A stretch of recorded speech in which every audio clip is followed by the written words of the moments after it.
Hello everyone, welcome to a vision for government jobs. मैं हूं प्रभाती और आज के क्लास में मैं आपको कराऊंगी एरर डिटेक्शन के कुछ क्वेश्चंस और क्वेश्चन के साथ मैं आपको रूल्स भी एक्सप्लेन करूंगी। तो आज के क्लास में हम सीखेंगे एरर डिटेक्शन के कुछ क्वेश्चंस और उनके साथ जो रूल्स एंड ट्रिक्स होते हैं मैं वो भी आपको समझाऊंगी क्वेश्चंस के साथ। एरर डिटेक्शन के क्वेश्चन आपके एग्जाम में 5 to 10 मार्क्स का आएंगे। तो शुरू करते हैं आज का class. At no time the principal was aware. At no time the principal was aware of what was happening. At no time the principal was aware of what was happening. गलती कहाँ पे है सेंटेंस में? At no time. अभी के अभी मैंने जो आपको एक रूल सिखाया, एडवर्ब अकेले नहीं आता, एडवर्ब के साथ फ्रेज भी आ सकता है। तो ये जो हमारा केस है ये भी एडवर्बियल फ्रेज ही है। सपोज एट नो टाइम लिखा है, ऐसे एडवर्बियल फ्रेजेस क्या होता है? Suppose I write under no circumstances, at no time, under no circumstances, on no account,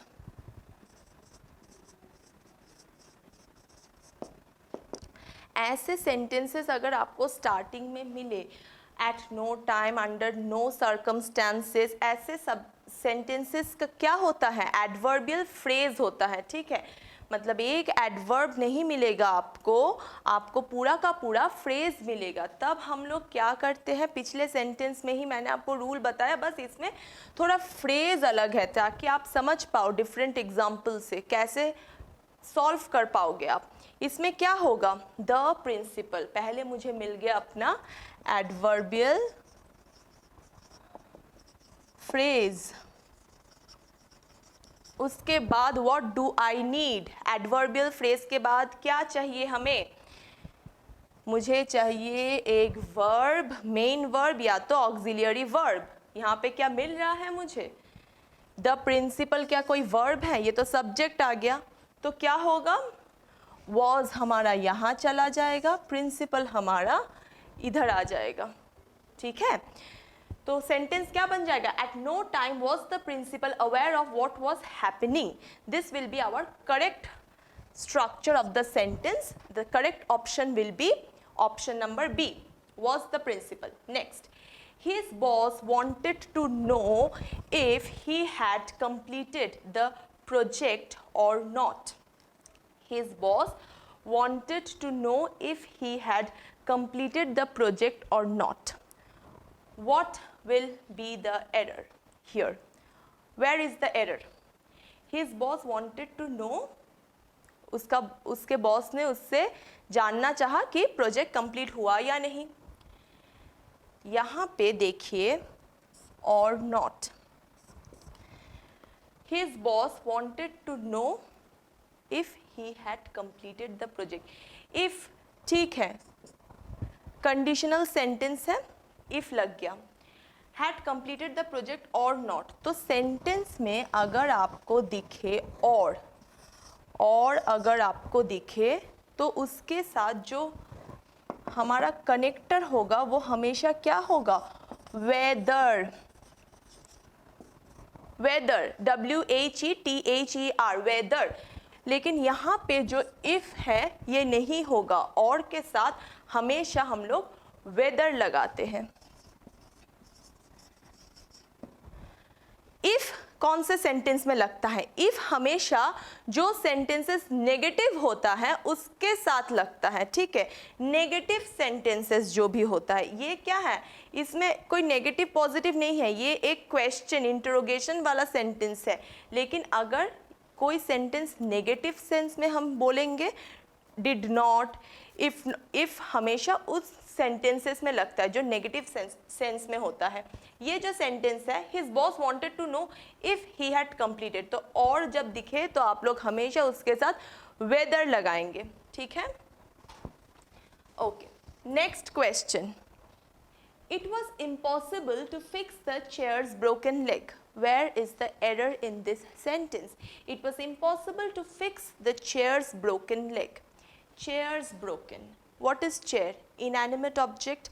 non living object, object है ना चेयर, तो जब भी हमें नॉन लिविंग इनएनिमेट ऑब्जेक्ट दिखे एक सेंटेंस में तो हम कभी भी पोजेशन यूज नहीं करते हैं. What do I mean by possession? Possession means apostrophe S. We never use possession for inanimate objects. Only in case of human beings can I use. Suppose I say Rahul's car. In case of human beings I can use possession, sorry. But never can I use in case of inanimate objects. Okay? तो ये क्या बन जाएगा? It was impossible to fix the broken leg of the chair. Not chair's broken leg, broken leg of the chair. Okay? This will be the correct sentence. Okay. But now if I say you the Supreme Court's order या फिर I say the university's notice, these are also inanimate. Why do I use possession? Why do I use apostrophe s with this? In case of legal or educational, in case of legal or educational organizations we can use possession. This is the exception. ठीक है, grammar में exception तो आपको पता है होता है. In case of, only in case of legal and educational organizations we can use possession and not any other case. In case of inanimate object we have to write it like this. It was impossible to fix the chair's broken leg, or it was impossible to fix the suppose I say Windows broken pane. So what will you say? Broken pane of the window. P-A-N-E, broken pane of the window. So our correct option will be option number B. Moving on to the next question. More than one successful candidate have taken the interview for one of the popular magazines being published from Delhi. So ये sentence में कहाँ पे error है? अच्छा, what will you focus? What will be your focus in this sentence? More than one, एक से ज़्यादा का बात हो रहा है ना, वर्ब किस हिसाब से लगाते हैं हम लोग? प्लूरल के साथ प्लूरल. हाँ, तो more than one successful candidate have taken the interview for one of the popular magazines being published from Delhi. Okay?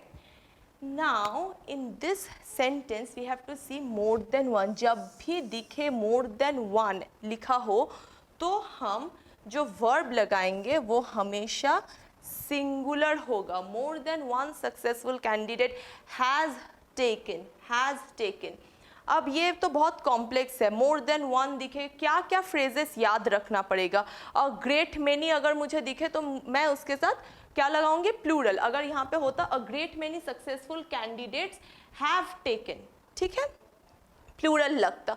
तो कैसे समझे कि किस में सिंगुलर लगाना है, किस में प्लूरल लगाना है? ट्रिक है कि यहाँ पे जो यूनिट दिया रहेगा उसके ऊपर फोकस कीजिए. More than one successful candidate, तो मैंने उसके साथ सिंगुलर लगाया. A great many, many, what is many? Many is plural, so I will always and always use plural verb in two sentence. तो यहाँ पे करेक्ट ऑप्शन हमारा क्या बन जाएगा? Option number B will be your correct answer. Moving on to the next question. If you saw the amount of sandwiches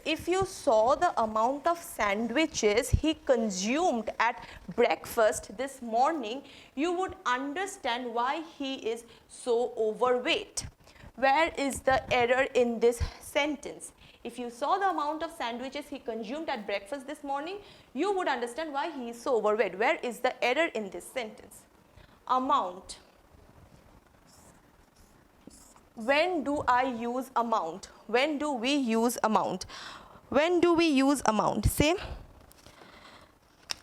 when is amount used? Amount is used for uncountable. Uncountable. Which I cannot count. Suppose amount of sugar. You cannot count sugar. Amount of rice. Amount of hair. You cannot count all this. Okay. Uncountable के लिए हम हमेशा लगाते हैं amount. अब countable, यहाँ पे sandwich है, is it uncountable? No, we can obviously count it. So for countable you will always use number. Number हम यूज करेंगे फॉर काउंटेबल, ठीक है, और अनकाउंटेबल के लिए we will use amount. So the correct answer will be if you saw the number of sandwiches he consumed at breakfast this morning, you would understand why he is so overweight. Okay, so where is our error? Our error is in option B, number B. Next sentence, this cat is elder than that cat. Where is the error? Find the error.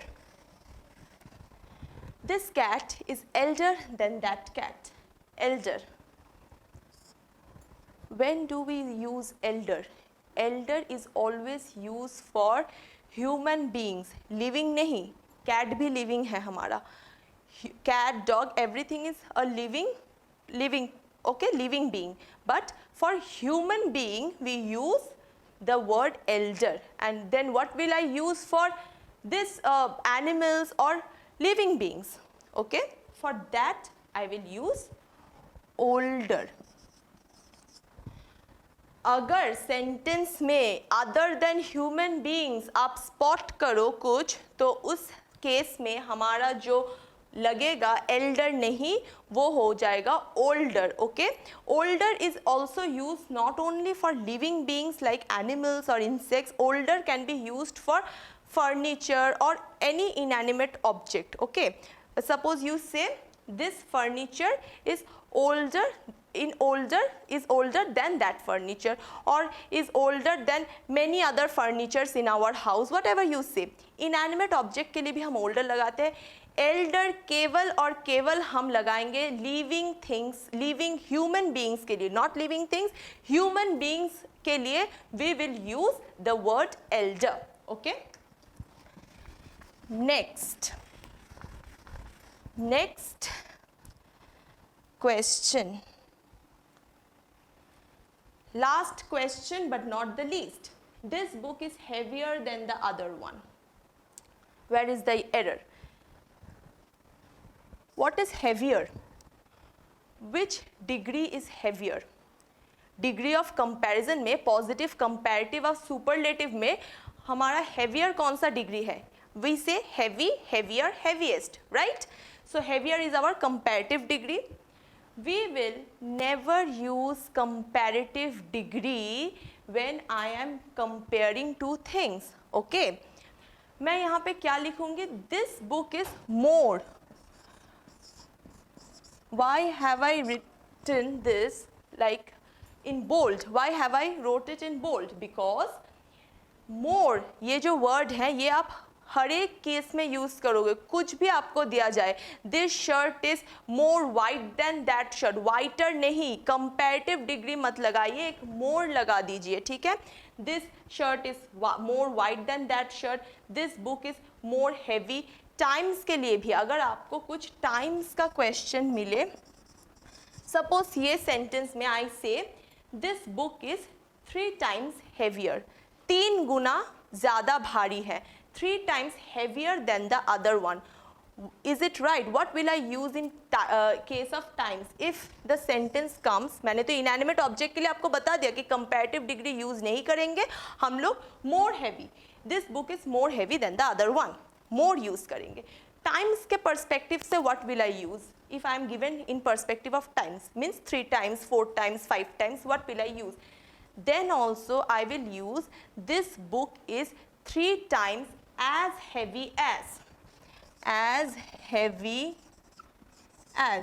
Positive degree. हमेशा times के साथ भी we will use positive degree and inanimate objects के साथ भी हम positive degree use करेंगे. ठीक है, तो ये था आज का क्लास, और ये जो हमारा एरर डिटेक्शन का क्लास है ये आपको पार्ट्स में मिलेगा. तो देखने के लिए जुड़े रहिए अविशन के साथ, और अगर ये वीडियो आपको अच्छा लगे तो लाइक कीजिए, शेयर कीजिए और सब्सक्राइब कर दीजिए, और नीचे जो बेल आइकन है उसको प्रेस करना मत भूलिएगा. मिलेंगे अगले क्लास में. Thank you.